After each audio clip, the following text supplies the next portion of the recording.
So today we're going to talk about what are my top 10 bourbons for 2023. Number one, I think will shock you, yet not shock you at the same time. Stay tuned to find out what it is.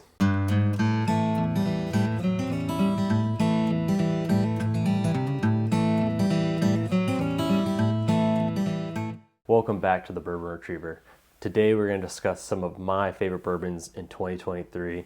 If you missed it, earlier this week I posted the bourbons that ranked from 15 to 16, plus some honorable mention bourbons that didn't get ranked. Some big name hitters were in that list. I'll leave a link in the top of the video somewhere if you want to go watch it. In that video I discussed my process for ranking my top bourbons for 2023, but for those of you who missed it, I'll give you a quick recap. So basically I organized about 24 different bourbons into two sets of 12. And from those two sets of 12, I took about 8 bottles from each of those to create a top 16. In the second round, I'd whittle that down to my top 10. And then from that, top 5. And then I re-ranked my top 5 blind. My friend blindfolded me, mixed up the letters. I didn't know which was which again. And I drank that blind to make the final ranking. To be on the list, the bottle had to have come out in 2023, and I've had to have gotten it in 2023. There's some bottles that I got this year that came out in 2022, like a Stagg Junior, but I wasn't able to include that batch, even though I think that batch probably beats the batch that's in the lineup. All right, with the preliminaries out of the way, let's go and start talking about the bottles. Coming in at number 10 this year is Maker's Mark BEP. This is the bottle I was most surprised about. I actually didn't even want this to be in the lineup, but my friend Taylor at the last second threw it in. And it's a good thing he did because it came in the top 10. I've never been the biggest fan of the license plates. I've always thought they were nice pours, but they never, in my mind, reached the level of an exceptional pour. But with how well this bottle placed, I'm definitely going to have to chase down their next finishing project, which is the Heartwood finishing project that should be coming out later this year. Coming in at number 9 is Fourgate Kelvin number 5. Fourgate makes some great blends, and their Kelvin collection is some of the best bottles they put out. When this came out for $200, I was a little hesitant to buy it because I am not a big finish fan. And the age of the barrels in the blend are not that old. I think they're both under 10 years old. But given where it finished in this blind, and for the fact that I am not a finish fan, it's definitely going to be a bottle that I'm going to look for grabbing next year when the Kelvin 6 comes out. Coming in at the 8th spot is the Woodford Batch Proof. This is the first Woodford Batch Proof that I've had, and I was actually pleasantly surprised. Given how well the Woodford Batch Proof did in the blind, plus just how loved in the community the Woodford Double Oaked is, it makes me really hope and wish that Woodford eventually comes out with the Woodford Double Oak at batch proof or some higher proof than it currently is. But I'm sure the master distiller at Woodford, Chris Morris, has a better palate than mine, and he has tasted it, I would suspect. And there's probably a reason they haven't put it out, but it's definitely a bottle I still would want to try. Coming in 7th place is the William Heavenhill 17. This has been one of my favorite bottles from the year.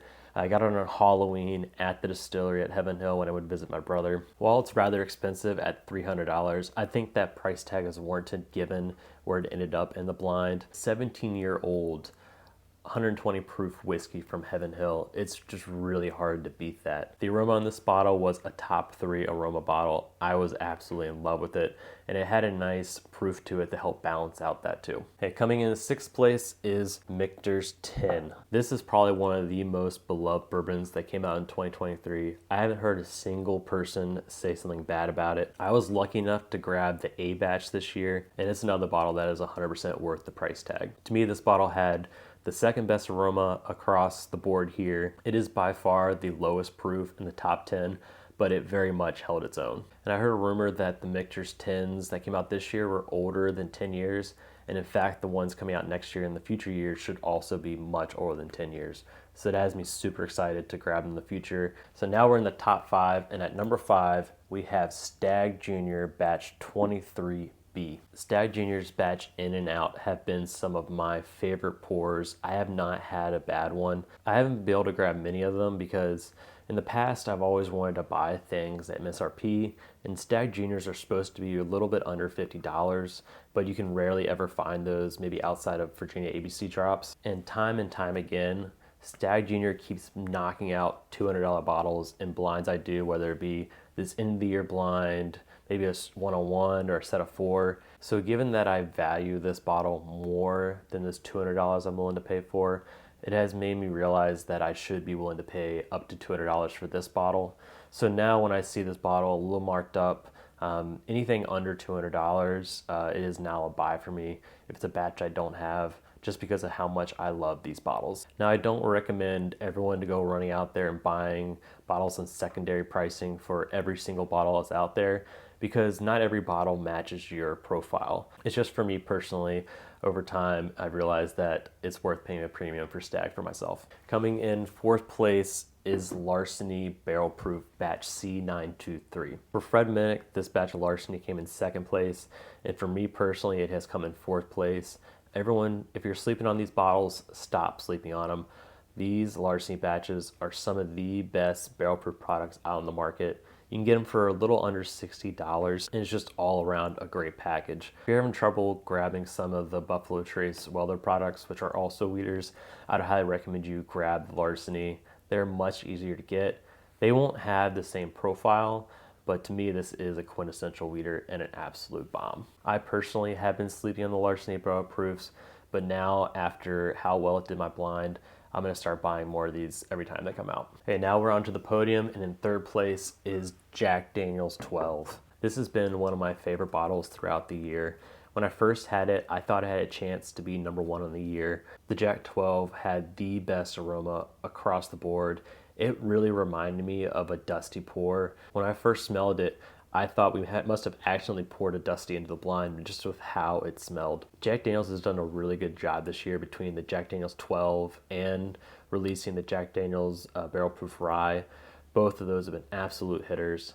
There are rumors that Jack Daniel's is releasing JD 15 either this year or next. I am looking out for that bottle because if it's anything close to 12, it's going to be fantastic. Hey, coming in 2nd place, getting the silver, is Maker's Mark Cellar Age. This is Maker's Mark's first age-stated product, and I'm so excited that they finally put one out. Cellar Age has none of the grassy notes and funk that I normally get from Maker's Mark. Maker's Mark did say this will be an annual release, so there will be coming one out this year. They haven't announced the age on it, so fingers crossed that it's older than this batch, because if it is, I'm gonna be super excited to try it. And the winner of Best Bourbon in 2023 is Elijah Craig Barrel Proof C923. Elijah Craig Barrel Proofs across the board are my favorite pours. They just fit my flavor profile perfectly, and this is one of the best batches that has ever come out.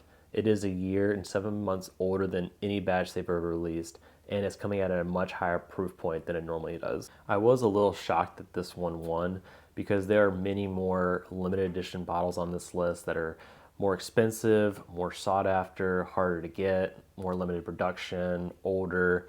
But at the end of the day, this to me was the best bourbon. This Elijah Craig C batch doesn't have the biggest markup.